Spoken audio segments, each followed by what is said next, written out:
আসসালামু আলাইকুম প্রিয় দর্শক, এই ভাইটার বিয়ে হচ্ছে না। প্যান্ট মোটা রেখে ভাই কিছু বলো। আমার প্যান্ট পোকা হয়ে গেছে, তো এই জন্য আমার বিয়ে হচ্ছে না। মানে তোমার কেমন মেয়ে দরকার? আমরা আর বিয়ে করবো না। ছেলে পিলে মা হলে চলবে, কিংবা যে কোনো মেয়ে ডিভোর্স হয়ে গেছে চলবে। হ্যাঁ, বিয়ে আর করবো না। প্যান্ট মোটা হয়ে আমি তো নিজেও দেখতে পারবো না। বিয়ে করবেন না? না, একটা মেয়ে ছিল, যদি বিয়ে করতেন তাহলে আমি কথাবার্তা বলতাম আপনার জন্য।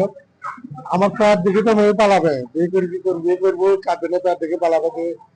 আমার টেনশন কে ঝুলবে। গাইস, যদি এই ভাইটার জন্য কোনো মেয়ে থাকে আপনাদের কোনো গ্রামে, তো অবশ্যই আমার সাথে কন্ট্যাক্ট করবেন।